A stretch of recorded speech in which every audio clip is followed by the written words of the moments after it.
Welcome to Practice Playbook, the podcast where we get real about what it actually takes to build, grow, and run a modern financial advisory practice. I'm Brandon Chapman, an independent financial advisor here in Vancouver and the founder of AdvisorFlow. Each episode comes straight from one of our live sessions, but trimmed down into quick, practical insights you can take back to your business right away.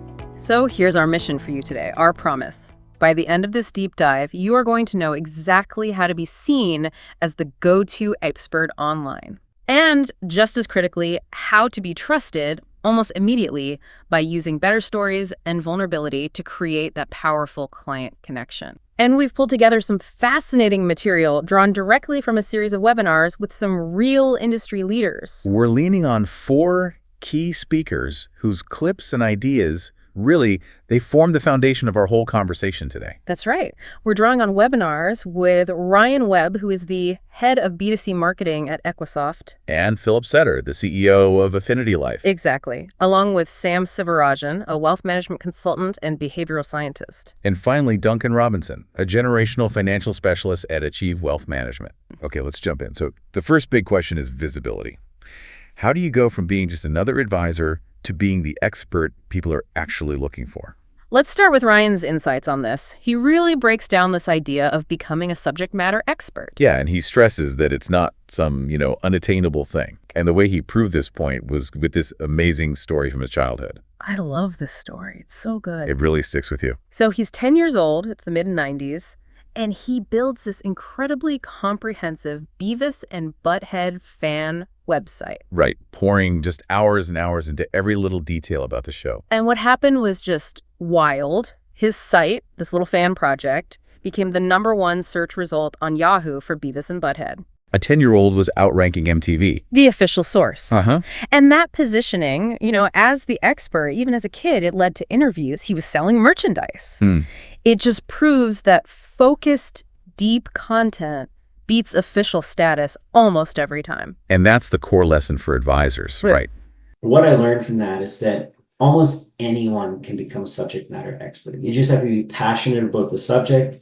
You have to be willing to know as much as you can know about the subject. And if a 10-year-old kid can become a subject matter expert that gets interviewed for different pieces of different radio shows and other things, anyone can do it. And great content is really the way to put yourself in front of large audiences. In my case, it was that I was comprehensive. I wasn't necessarily unique, but I was very comprehensive. But having that great content actually got me in front of my ideal customer, which was, in this case, other TV show fans who then started buying products based on what I recommended to them. I hope that you can kind of see how that might start tying into the advisory business and the financial advisors, that if you are seen as a subject matter expert, people are going to trust you when you recommend products for them. So your whole goal with content is to become that #1 solution for a very specific problem. I love that quote from Ryan. He said, you don't have to be the most knowledgeable person in the world, just in the room. And really where the key is finding the right rooms. At Equisoft, we sell products for financial advisors. So I'm doing a webinar, which is being attended by financial advisors. So if you serve, say, engineers, yeah, what's keeping them up at night? Is it their stock options, their pension plan? You have to get into their heads so you can meet them where they're already looking for answers. But the fear that brings up for advisors, it's a huge one. Oh, yeah. If I give away all my best ideas, my secret sauce, why would anyone hire me? It's a totally legitimate fear. And Ryan tackled it directly. He basically says, but at the end of the day, people come to me because they trust that I know how to do it. So you can tell them all these different things, but there's probably still going to come to you and say, hey, can you do it for me? If someone's going to do it all themselves, they probably weren't going to be a client of yours anyway. But I like to think of it like this. I know the 11 herbs and spices for KFC. Well, I'm still going to go to KFC and buy my fried chicken. I'm not going to make it myself. I want to go with someone who's the expert, someone who knows how to do it, someone who's been doing it for a long time, and ultimately someone I trust. And his point is, if someone takes your free advice and does it all themselves, they were never going to be a client anyway. Never. Your content is actually a filter. Okay, so that's the strategy. But what about the execution? That brings us to Philip Setter, because he actually built a practice this way. Yeah, Philip's journey is the modern blueprint for this. With Affinity Life, he pivoted hard during the pandemic. He went from doing in-person seminars The old school way. to a completely digital self-serve platform. He could run his business from anywhere. But he was really open about the fact that, the whole if you build it, they will come idea. It's a total myth. We launch it and okay, here we go. And I think I'm going to put out a Facebook post and become a millionaire overnight. That's not the case. If you build it, you still need to market it a shitload and hope that they'll come, which then kind of began my journey into digital marketing. So my schedule is basically 8 videos per month. And then also I was doing about 30 videos, short form videos per month. So between those two, I was doing about 40 videos per month. And I did that pretty consistently for about 18 months. And my business turned around I shouldn't say overnight, in an 18-month period. But it's very targeted. I don't talk about anything but what I sell. I sell life insurance. I talk about life insurance. People that are watching my videos want to buy life insurance. I direct them to the website and they buy life insurance on the website. So you don't need this million subscriber channel to actually make income. What was the payoff? Evergreen content. That's what we call it. Because his videos are all based on SEO, stuff he made years ago is still ranking on YouTube. So it's still generating applications for him today. Exactly. It's passive lead generation built on that initial massive effort. And he blended his niche with his passion so perfectly. He did. He's a climber. And a friend of his died in a climbing accident without insurance. So that became his motivator. He decided to focus on high-risk sports enthusiasts. He gets them. He speaks their language. Which builds instant trust. He's not just some advisor. He's one of them. Right. And he can offer them the right products, like simplified issue policies, because he understands their unique risks in a way that a generalist just wouldn't. So visibility is one thing. But once they see you, how do you get them to trust you and trust you fast? Yeah. This is where we need to switch gears. Right. From the mechanics of getting seen to the science of connection. And this is where we bring in Sam, the behavioral finance expert. This is where it gets really interesting. Yeah, Sam kicked off his presentation with this comparison that just lands so hard. Hey, are you enjoying the episode so far? If so, I'd love to hear your thoughts. Connect with me on LinkedIn at Brandon Chapman and let me know what topics you'd like to hear next. And if you're finding this episode valuable, don't forget to leave a review or share it with a colleague who might also enjoy it. Now back to the episode. So let me tell you a story. Anna is a 6-year-old girl. Anna's mother is working hard, but since she had her hours cut, the two have been going to bed hungry every night. Until Anna's mother finds more work, they can't afford enough food. Now let me give you a statistic. 4.4 million Canadians live in poverty and can't afford enough food. So which moves you more, motivates you to act and to help? The story or the statistic? And the story of Anna just hits you in the gut. The statistic doesn't. Why is that? Why do our brains work that way? It's pure brain science. Sam explained that we are just fundamentally wired for stories. When we hear a story, our brain releases oxytocin. The bonding hormone. The bonding hormone, yeah. It creates empathy and connection. Think about it. When you hear a bunch of numbers, it's easy to tune out. In fact, your eyes probably glaze over. But when you hear a story, you perk up. You get interested. You sit up in your chair. You want to know what happens next.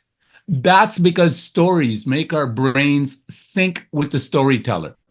We feel the story as if we were living it. And the impact on memory is just, it's huge. The data shows we remember information delivered in a story up to 22 times more than just facts alone. 22 times. That's not a small number. Not at all. So, okay, but how do we apply this? Our work is super technical. We have compliance. We have disclosures. We can't just tell stories all day. That's the key point Sam made. We are no longer in the age of knowledge. Any language model or AI can give anyone the knowledge that they seek. So knowledge is no longer a competitive advantage. We are now in the age of wisdom, applying the right knowledge at the right time in the right way. Sharing compelling stories sets you apart. It turns abstract numbers into relatable experiences, and it makes your messages stick. It is storytelling that shows the listener how knowledge applies in this context for this person. And he actually used this to win a huge client, right? He did. He was pitching one of the wealthiest families in Canada. And instead of a deck full of charts and jargon, he focused on a second deck. Which was just Case studies, stories of success, stories of problems he had solved for other families just like them. so they could see themselves in those stories. Exactly. They could visualize their own problems being solved. That's what won him the business, not the technical data. That makes so much sense.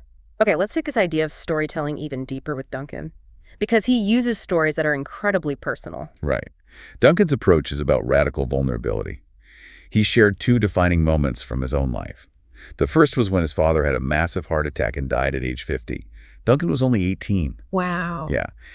And that experience immediately shows clients he understands on a deep level the impact of losing someone unexpectedly. So my big lesson, my big takeaway, and wasn't selling the life insurance, but it was selling like life. And the second story was even more profound. It was. He shared the story of losing his son Michael to leukemia when Michael was just 14 years old. I can't even imagine. By sharing something that vulnerable, what does that do in a client meeting? It builds immense, unbreakable trust.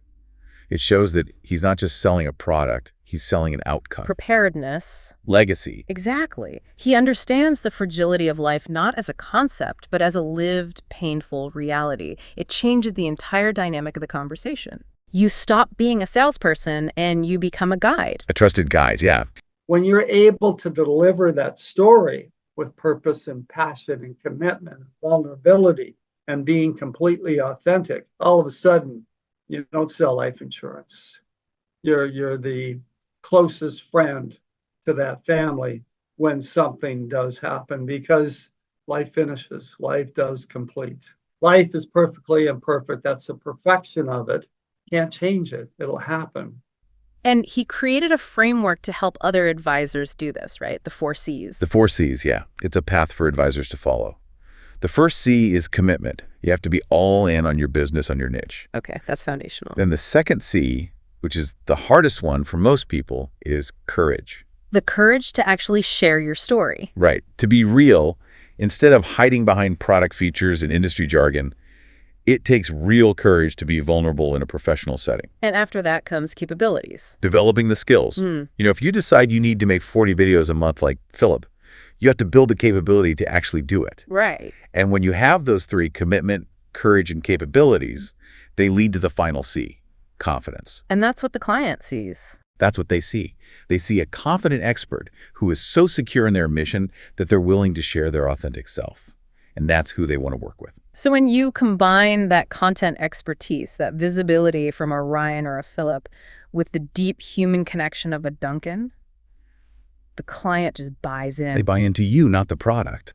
They see someone who genuinely cares about their family. Which is so important given the scale of the work we do. I think Duncan mentioned the potential impact of his own book of business. Yeah, he estimated that over 20 years, his practice would facilitate something like $3 billion in wealth transfers. $3 billion. This is serious, legacy-defining work. It demands that level of trust. So let's bring it all together for everyone listening. What we've seen is that, smart content marketing, that creates visibility. Right, that gets you seen as the expert. And then vulnerability, personal stories, that's what builds unshakable trust. You absolutely need both. The expertise gets their attention, but it's the authenticity, that oxytocin moment, that builds the real relationship. So I want to leave you with one final thought, a challenge really, based on Duncan's philosophy. In a world that is so focused on data, on facts and figures, on AI, what is the one authentic, perfectly imperfect story from your own life or from your practice that you need to find the courage to share today? What's the story that will build that real connection with the clients you're meant to serve? That's the question. Find that story. Go connect.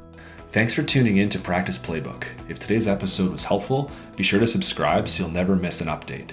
For more tips and insights, be sure to follow AdvisorFlow on social media and stay tuned for upcoming episodes featuring expert speakers and practical advice to elevate your practice. Until next time, keep striving for excellence and building a practice that reflects your goals.